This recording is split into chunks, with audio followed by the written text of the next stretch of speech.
there anyone in your life that you're just intuitively sure is a no good criminal, but when you look up their name online and you check, you can't find any evidence of this to prove it? I found myself in this situation recently when I was seeking to protect my daughter. I was certain that the man her mother was living with was a criminal. My daughter had referenced it being abused in subtle ways.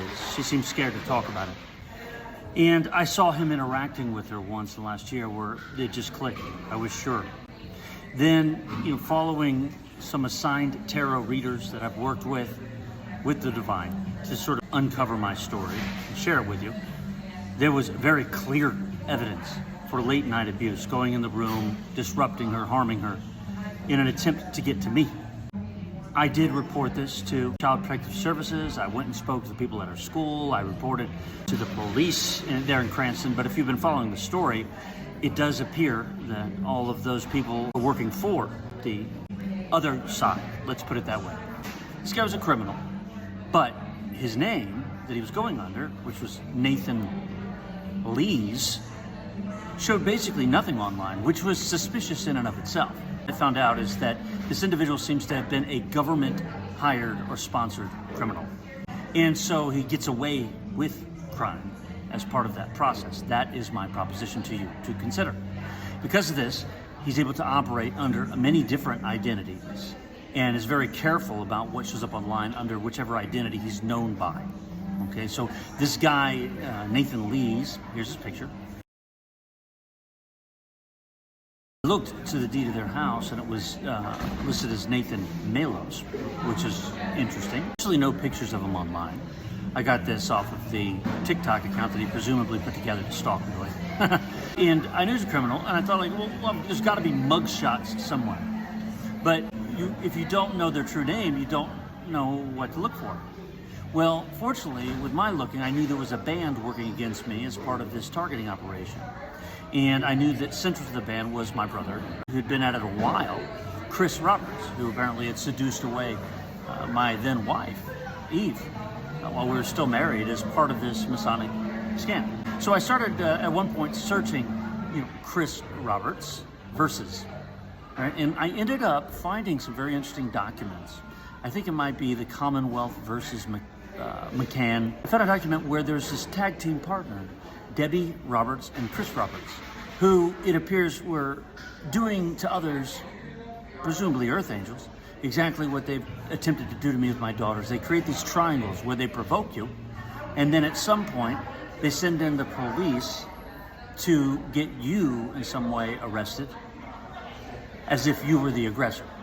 Okay, so they did that to someone named Sky McCann back around 2017 in this very ridiculous but legally sanctioned document that I'll put the title up here so you can see it.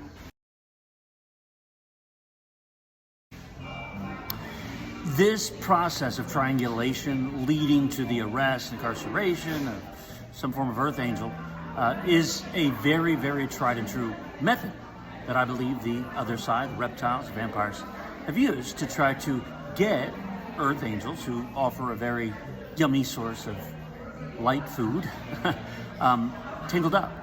And I'm still working through some of that chicanery myself, if you've listened to recent videos. Well, what's interesting is that as I Googled through those names, I found these types of scams with this particular phony couple happening all over the country.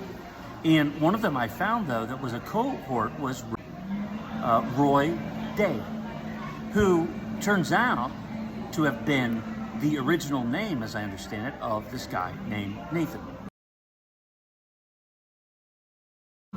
So, Roy A. Day, it appears, was my original stalker assigned to me back in the late 90s. Once I had his name, I thought, well, okay then, if that's his original name, he probably got arrested under that name, so I could find some mugshots in the Florida database, right? So I went and paid a little bit of money to get Florida to run those records. And what's interesting is, I didn't get a specific Roy A. Day, but brought up the record of an individual who had a derivative name, like a pseudonym that he's been using. And it had 3 different social security numbers and names on the same record, same individual, there in the Florida database. And so I ran some Googles on some of those pseudonyms that he'd used. I guess presumably after he'd been incarcerated and like enlisted into whatever governmental program that is that allows them to be criminals and get away with it through identity fraud. And I found a whole bunch of mugshots, and I'll show a couple of them to you here. Here's the original picture from today. Here's one of the earlier ones. And here's the other one. Right? Same guy. Now, what's interesting is these people who do this are, I believe, often shapeshifters, like literally have some sort of shape-shifting ability that they can change their appearance. Did find some others that Spirit told me were also the same individual. And it appears to trace back to, you'll see this FBI drawing, FBI Most Wanted, who has a name that lines up with those, looks the same, it's just, it's a heavier version, I believe, of the same individual, and I believe that's the Roy A. Day.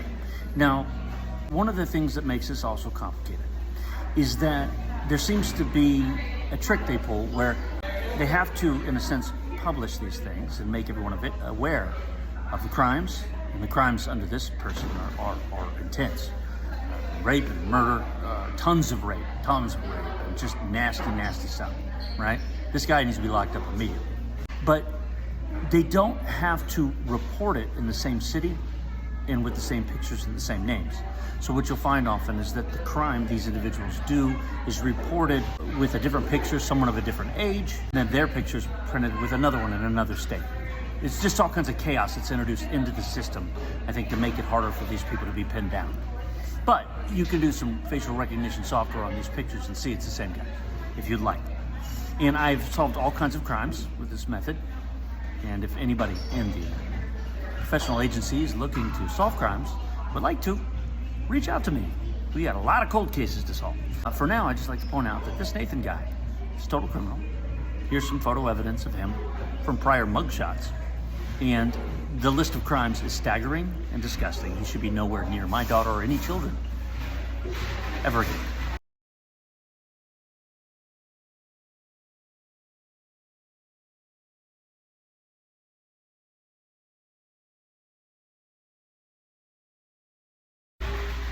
And if you have a similar intuition, I urge you to follow your instincts and just know that you can't count on what the news tells you to always be what it is. I believe most of these stories where they write, where these pictures eventually get published, are written by entry-level Freemasons, and they publish these things in different cities with different names. The way to sort of track people through this whole system is to find their pseudonym. Look up the person you're suspicious of, with a sort of versus, see if there's any legal cases around them.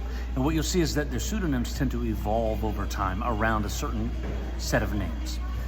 And eventually they'll retire an identity and start with a new one, which is, I believe, what Nathan did here. But they're very protective of their current identity. With Nathan, you'll find nothing out of that. You have to go back to his original name and move forward. Anyway, hope you find this entertaining and educational. I certainly enjoyed putting mugshots of that asshole up for everyone to see.